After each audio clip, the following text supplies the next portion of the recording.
Good afternoon, and thank you for joining the American Heart Association's Westchester chapter for Lattes and Leadership. My name is Tara Comer, and I'm a Senior Vice President for the American Heart Association. I'm so glad you all took the time to join us today. We have a great program planned for you. The American Heart Association's mission is to be a relentless force for a world of longer, healthier lives. And one of our prominent initiatives is the Go Red for Women campaign. Go Red for Women started 17 years ago to bring awareness and education that heart disease is the #1 killer of women. Go Red for Women helps women take charge of their health, remove barriers women face to leading a healthy life, and advocates for swifter action and research around women and heart disease. Go Red for Women is a national movement that we bring to life in a variety of ways in Westchester and celebrate our accomplishments with an event each spring. Without further delay, I'd like to welcome our first guest. Dr. Cara Pensabene joined Mastercard in March 2021 as their first ever global medical director, where she serves as a primary medical advisor to the organization and supports the health and well-being of their employees. Dr. Pensabene has more than 10 years of clinical experience in internal medicine, primary care, and telemedicine. She also has corporate leadership experience in health initiatives such as prevention, lifestyle medicine, occupational health, wellness, and pharmacy benefits management. Prior to joining Mastercard, Dr. Pensabene was a medical director at Capital RX and EHE Health, where she served as a subject matter expert on COVID-19 protocols, including prevention, testing, and vaccination. She is board certified by the American Board of Internal Medicine, a member of the American Medical Association and American College of Physicians, and has active licenses in 20 plus states. She earned a BS in biology from Loyola College and an MD from the Stony Brook University School of Medicine, and completed her residency training in internal medicine at SUNY at Stony Brook University Medical Center. Thank you so much for joining us, Dr. Pensabene, this afternoon. We're so excited to have you here. Can you share with us a little bit more about your role at Mastercard? Yes, thank you for the opportunity to join today, Tara. It is my absolute pleasure to be here. And as you shared, I joined Mastercard during the pandemic in March last year as the first ever global medical director. And my main role is to really enhance and optimize the health and well-being of our over 26,000 employees who are located in over 80 countries across the world. Wow, that's a big job. Thank you for that. As an executive at a Fortune 500 company, and additionally welcoming your second child this year, how do you prioritize your own health and well-being? You know, as working mothers, it's quite common that we put the needs of our family or our career before our own. And I think we can all agree that our personal health and well-being are incredibly important in order for us to properly care for our children and excel in the workplace. But even while acknowledging this, it can still be easy to sweep our own needs under the rug as we focus on our families and our jobs. And if I can leave the audience with 2 key takeaways from today, they would be that prioritizing your health and wellness does not need to be an elaborate plan, and that health goes far beyond diet and exercise. It also includes connecting with loved ones, getting sufficient rest and downtime, managing stress levels, and maintaining your mental health. And there are many ways that I try to prioritize my own health and well-being, but the 3 main ways that I wanted to outline today are planning ahead, asking for help and delegating tasks, and finding your tribe. I'll get into each one just a little bit so I can explain what they are. So for planning ahead, on Sunday nights, I like to spend a few minutes defining my holistic wellness goals for the week. Things like spending time outside each day, stretching, reminders to stay hydrated, listening to self-care podcasts, practicing gratitude, and calling a good friend. So I'll sit down, I'll look at my week ahead of time, I'll see where I can fit in these actions and schedule them, just like I would scheduling a carpool for taking my kids to school or scheduling a meeting at work. I also remember to try to maintain some flex time on that schedule because life can be unpredictable. In asking for help and delegating tasks, this is probably the biggest way that I can help prioritize my own health and well-being. We often feel the need to take on everything ourselves, but it's really not necessary and can lead to eventual burnout. So when I am writing my goals out for the week and doing that weekly planning, I try to enlist some help where I can in accomplishing these goals. So whether it be scheduling a babysitter when I see I have a need to get to an appointment, or scheduling Instacart if I don't have time to go grocery shopping that week, or delegating a task, to someone else on my team at work who might have more bandwidth. Really learning to ask for what I need has allowed me more time to prioritize health and well-being. And then find your tribe. One of the things I realized just last year when my son was in pre-kindergarten is that you don't need to figure it all out as a working mom on your own. In fact, one of the things that has really significantly improved my mental health is creating and finding my tribe. And for me, that includes my husband, my family, my friends, my son's friends, moms and dads, my colleagues, babysitters, daycare team, and countless others who support me as I move closer to my personal and professional goals. Whoever is in your tribe, it's just important to create a team to support you both at home and at work. It helps keep you grounded. They listen to your challenges and they cheer on your wins. I just love that, planning ahead so that we're not always in reactive mode, really tapping into your tribe, your people, right? For everyone from friends and family to daycare providers and your grocery store, everyone. Right. And delegating, that continues to be a challenge, I think, for many high achieving women, whether high achieving in motherhood or high achieving in the workplace.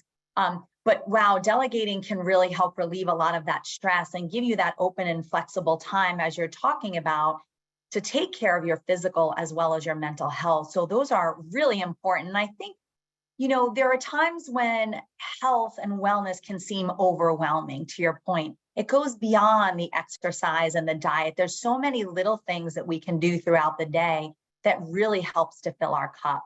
So I really appreciate you sharing those tips. I always think this may not be new information, but wow, it's so important that this information is reinforced and shared as reminders to all of us to say, what can I delegate tomorrow? Or can I sit down on Sunday night and really think about how am I including and integrating self-care throughout my very busy week as being a mom and an executive? So that's wonderful. Thank you so much. I'm not sure if you answered this, and you may have. Were there any non-negotiables in there? Do you have any non-negotiables in terms of your physical and mental health and well-being? The one non-negotiable that I have come to through trial and error is maintaining a consistent bedtime routine. The importance of sleep is really understated and so integral to our overall physical and mental well-being. It can be easy to fall into the habit of trying to catch up on laundry, doing dishes, binge watching a Netflix show for hours once our kids finally go to sleep. But planning and having a consistent bedtime routine where you can wind down, have a good sleep environment, and try to fall asleep around the same time each evening, allowing for flexibility, knowing some things might pop up, but really around, for me, 9:30 at night, starting to unwind and getting ready for bed, and then trying to go to bed really in that 10 o'clock hour every night has helped me set a routine sleep schedule and has made sure that I have the adequate sleep that I need to really prevent burnout, to be able to wake up for my baby at night, to be sharp for presentations like these. It increases your energy and boosts your mood. So I think that has really been the non-negotiable that I've discovered as a working mom of two. I am so glad you shared that, because the American Heart Association has put out Life's Essential 8, which is our recommendations on how to maintain heart-healthy lifestyle behaviors.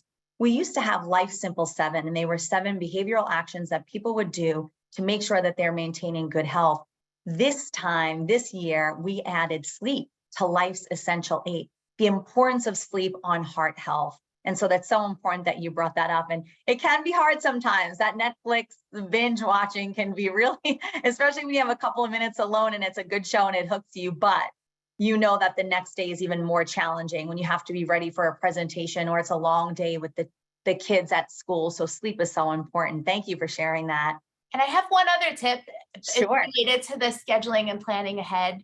Scheduling your yearly appointments all at once is something that really has made a big difference in getting things on my calendar in terms of health and well-being. You know, time moves quickly, and before you know it, it has been a year since your last dentist appointment. We schedule them for the kids, we schedule them for the pets, but we seem to forget to schedule them for ourselves. So the one tip besides sleep that I wanted to share with working moms is to really make all of your appointments right now while you're thinking of it. It's easy to push it off, but it only takes a few minutes. It'll be on your calendar. You can always move things around, but getting that mammogram on your calendar now, your annual physical exam on the calendar now, it really will make a huge difference in the year ahead. That is such a great tip. I know that I am guilty of saying, oh, when was my last checkup? Oh, when do I have to schedule the dentist for? Oh, did I schedule my mammogram or didn't I? But taking that one day, that really it would take you like an hour or two to schedule all of those out for the year. Now that's a great tip. I love that tip. Thank you. Thank you. That was Really wonderful. made a huge difference in maintaining my overall health. Oh, that's great. Thank you so much. I'm going to do that tomorrow. That's on my list for tomorrow. So another question I have for you is, employees' mental health is a concern for many employers. What are some of the ways you are supporting mental health in your role at Mastercard? You know, we at Mastercard, we recognize that the pandemic has created a global crisis for mental health. It's resulted in unprecedented stressors caused by social isolation that have impacted people's abilities to work, their ability to seek support from loved ones, and engage in their communities. And then putting the pandemic aside, you know, prolonged violence and conflicts, we've had multiple public health emergencies and environmental natural disasters recently that have impacted entire populations of people and have threatened global progress towards improved well-being. And to support our employees through these recent stressors and all of their life stressors, Mastercard provides our employees with a number of excellent resources to assist them on their mental well-being journey and to improve other aspects of their health, which are just as important: physical, financial, and social. We provide access to well-being platforms like Thrive and Virgin Pulse. We also have an employee and family resource program that provides free counseling and various tools and resources to our employees. It's available 24 hours a day, 7 days a week, to help them talk through life's challenges, whatever they may be: anxiety, depression, setting a schedule, getting better sleep. And then lastly, you know, gratitude. We've recognized the power of gratitude, and we have a Recognizing You, our platform, where we can express gratitude for a colleague, we can plant a tree on their behalf. And it really, you know, makes a big difference in improving overall mental health and well-being, the practicing gratitude. So I'm so proud to be part of a company that recognizes that. And then lastly, I just want to remind any employees who may be watching, if they are struggling with a complex mental health challenge or something that might need some additional support that is not a mental health emergency, I'm here as a resource. It's one of the main reasons why I joined this organization, is because we care. I'm here as a resource. They can reach out to me directly as part of the employee relations team, and I will assist where I can as well. That is so great, Dr. Pensabene. Thank you for that. You know, it is really important for everyone to know where resources and services are when it comes to mental and physical health. So that's really important. And I love that you shared about gratitude. You know, gratitude has been around a while. I think Oprah Winfrey was someone who brought it to the public's attention many, many years ago. And November is the time when people think about gratitude when it comes to some of the upcoming holidays. But to make that a practice, you know, within your office, within your team, within your family, can really help boost some of those stress relieving activities. And so I love that you brought that up. You know, if you don't have a gratitude practice, this is a wonderful time. And I do know a year or so ago, I don't don't know what store it was, but it was about $3. And it was a little tree, a desktop tree. And they came with a package of leaves. And you can put it on your desk or in the center place in an office. And as people would walk by, they could write something that they were thankful for and hang the leaf on the tree. And it was very affordable. And it was a fun thing to do because, as you were walking in the office, you would just kind of look at all the different leaves about what people were grateful for throughout that time period. And it really just started out your day in such a nice way. It really helps you to focus on the good or on your why, and the grass is green where it is watered. So we should water our whys and focus on the positives, and it definitely outweighs the negatives. That's a hashtag, water your why. I love that. That is great. And one last question. What excites you about your involvement and Mastercard's involvement with the American Heart Association's Go Red for Women campaign? As a medical leader at a global organization, I am passionate about health equity and health education. And those are the fundamentals behind the AHA's Go Red for Women campaign. And what excites me the most about our partnership with the American Heart Association and Go Red for Women is that it will lead to people living longer, healthier lives, not only in our Mastercard family, but in our local communities. Thank you so much. That was wonderful. Dr. Pensabene, I can't thank you enough for carving out some time for us today. This was such a wonderful conversation. I know you're going to stay on and help to answer some questions at the end of the webinar, but we do thank you. And I'm looking forward to continue to keeping this conversation alive because we need those reminders. We need to be reminded of the simple things in life that can help elevate our health. So I'm excited. Thank you. Thank you so much, Tara. Now I'd like to welcome our next guest, Cristina Civetta. Cristina is born and raised New Yorker. She was born with congenital heart disease and has been trying to be a fierce voice for the American Heart Association and junior victims having undergone herself 7 life-saving surgeries thus far. Cristina graduated from NYU as an art history major. She has been working in the events and business development strategic partnerships for better than 15 years. Cristina's parents had a restaurant for 35 years in New York City that led her down the path of hospitality and events. Cristina has helped open venues and boutique hotels in New York City as her cultural director. Cristina has been a longtime volunteer and champion for the American Heart Association as a survivor speaker and ambassador, as chair for some of our campaigns, and has shared her story about her last life-saving surgery in 2014. Cristina's company is called Lil Hour Productions, which is a full-service events production, marketing, and business strategy. Welcome, Cristina. Thank you so much for having me. I'm so happy to be here today with you. We are thrilled to have you. Oh. A lot of our community in Westchester may not be familiar with your heart story. It's been a long, inspiring journey, 7 life-saving surgeries. Yeah. Cristina, the first 48 hours of your life were pretty incredible. Would you share what happened? Yeah. So, I was a child of the 80s, which is great because I get all the fun fashion and music from that I get to live with now. But obviously back in the 80s, the science wasn't there. The medical backup wasn't there. The American Heart Association was there, but not, the things we put into place now, we didn't have back then. And so I came out totally normal. My parents were so excited. They had 2 boys, my brothers, who are amazing, but were little daredevils, and all they wanted was a girl. So I was born totally fine. And at 16 hours old, they came into my mom's room and said, your daughter is not going to make it. Her valves aren't connected. They're not right. So they were like, we need to put a shunt in her chest and we need to do it now. So she had to call my dad. He had to come back. So I had a shunt placed into my heart at 18 and a half hours old. So I was so lucky that happened.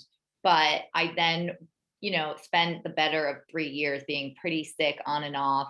I ended up having literally last rites when I was 2. And they said that, there was too much fluid in my heart and my lungs and everything from just all the infection. And so Mount Sinai gave me last rites, and my mom was like, no way, like she's not going anywhere.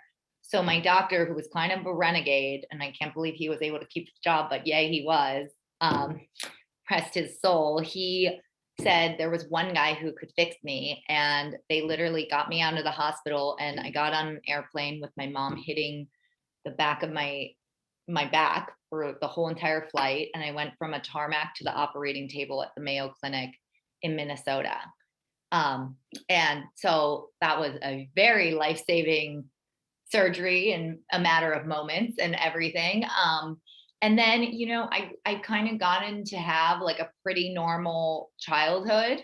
You know, my parents have always instilled me to have a very normal lifestyle. So aside from being on medication and having to be on certain things, they wanted me to feel like every kid. And then in my teenage years, I started having issues with my kind of like levels of like my threshold, working out, etc. So I had a few ablations, and then I started having to have more of my adult surgeries go on. And I had a pacemaker put in 10 years ago, which was not part of the plan. And then I had full on open heart surgery, 2 new valves put in 9 years ago, which is that life-saving surgery that I am so thrilled I was able to get. And I'm so thrilled for my doctors and everyone around me who has supported me, especially the American Heart. So yeah, I mean, that's kind of a little version of my story. I'm not Cristina, good with the medical terms. you know, your story is inspiring, especially the beginning of your life and how your mother was a real advocate and was so strong in her resilience and making sure that her baby wasn't going anywhere. So thank you for sharing that. I know it can't be easy, but it really brings me to where you are in your life today. You are a very active, healthy, busy professional who travels often and volunteers for the American Heart Association and many other nonprofits. Cristina, how do you prioritize your health? So it was so funny. I was listening to everything the doctor was saying, and I was like, oh, check, I do that. Or wait, I need to do that. So I really don't compromise my health of like working out. For me, it's whether it's 30 minutes or 1 hour a day, I need to be able to get that stretch in, put my phone away, completely kind of like, so I think it's a mental and a physical stretch, but I need to have that. Otherwise I feel this like stress in me, or like, I feel like I'm losing something that I kind of always said, I'm going to give myself that 1 hour a day. And so I really try to not compromise. So if it's an early morning, I'm up at, then 6 a.m. doing, stretches until 7 and then on the road. And obviously when I'm not producing an event, I try to sleep a lot and catch up and not have too many late nights. That's right. Yeah. I mean, so I think that my big priority is working out. Being healthy is definitely important. I've always been very like heart healthy and nutritional conscious. I think my whole entire life growing up in a restaurant business family and a restaurant family, I've, really known about good products and good healthy foods and knowing, those hidden things that are actually really bad for us. So I think I thank my parents for making me very health conscious from the beginning. That is wonderful. When you talk about traveling and making sure you do your stretches, I know they have areas where you can get a massage in a lot of hotels. I'm waiting for the day when a yoga studio or a meditation room becomes common in every airport.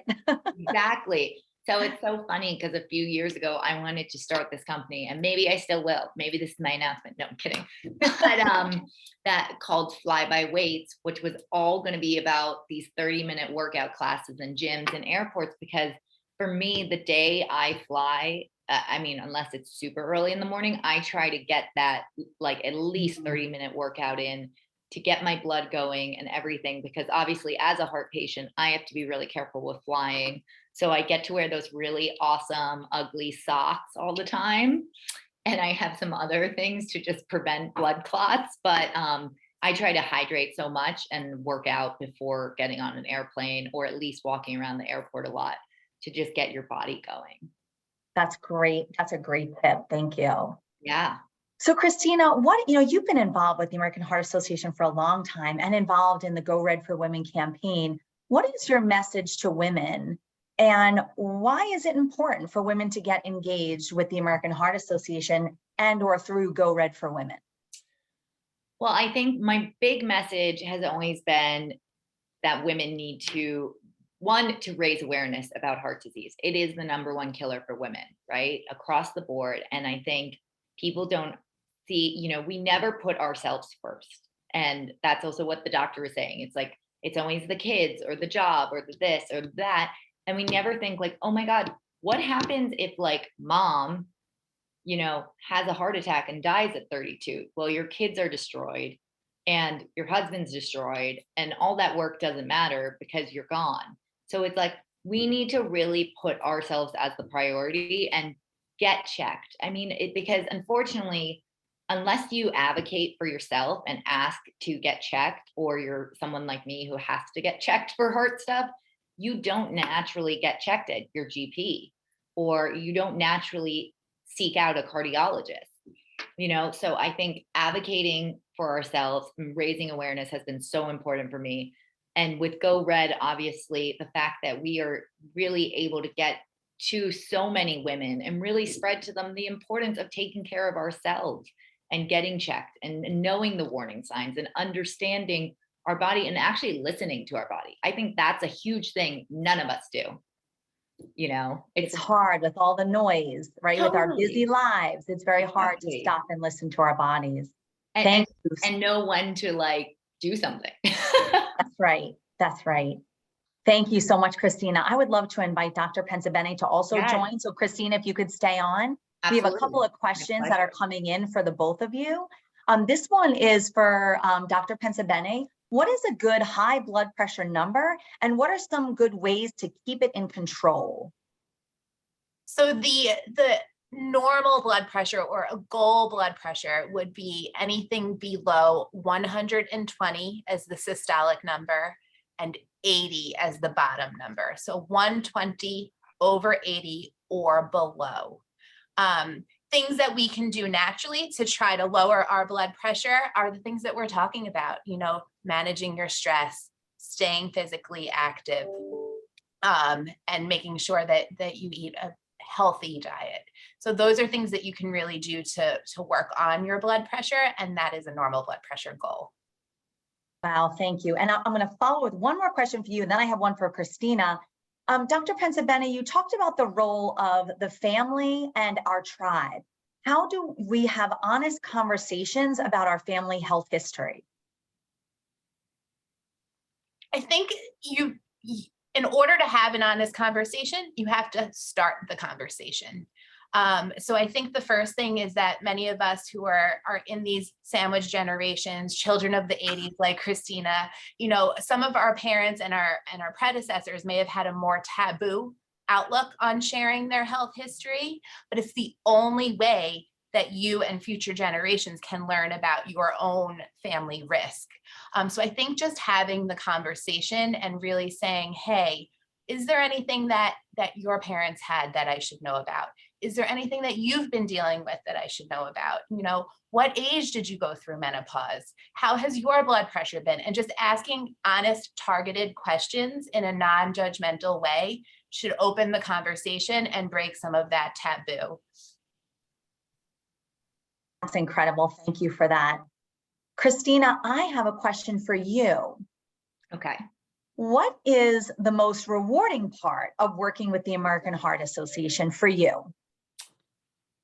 Wow, there's a lot. I think that because you guys have given me that opportunity to truly share my story and feel like I'm making a difference. I mean, when I have other survivors, other kids, especially teenagers who, hear my story and they've been scared about surgery, or, oh, what's happening to me? Am I alone in this? And be able to connect with them is something that is, I don't want to say rewarding but it is so rewarding to know I can help others with my story, because I want to leave my mark and help as many people as I can. And I feel like you know, I found the American Heart Association like a little later, but I wish as a teenager I had like fellow survivors and friends and other women to look up to and be like, oh my God, wait, you're gonna like run a company and you're gonna like have babies and like, but you have a heart condition, like that's amazing, you know? And I found that later.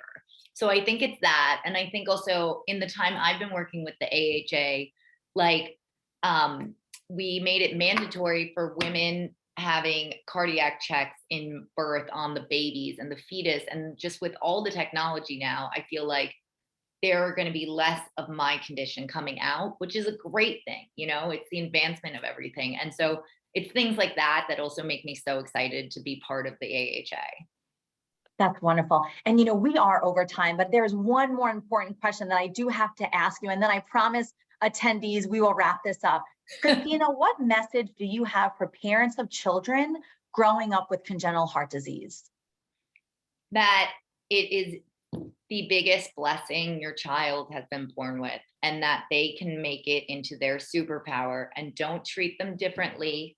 You can always exert caution, but let them spread their wings, spread their message, and find your tribe. As you said, I'm taking your word, but I have my tribe. Find your people who you can be open and honest with, and together you will grow and understand it more and get through it. But your child's a superhero, so don't think of it as limitations. It's only a growth pattern. Wow, I am so inspired by both of you. I can't thank you enough for the time that you've given us today and the messages that you shared with our guest and our American Heart Association community. I'm so grateful, and I'm adding you to my grateful tree. And our time together is short, and I know that we could talk for another 2 hours, but I'm grateful for your time and all the many ways that you champion women's health and women's leadership, not only in the greater New York area, but nationally and globally. So thank you both for your time today. We appreciate everyone who's on this call, and we look forward to our next Lattes and Leadership. Thank you, Tara. Thank you, Tara. Thank you, everyone, for joining. Thank you. Everyone.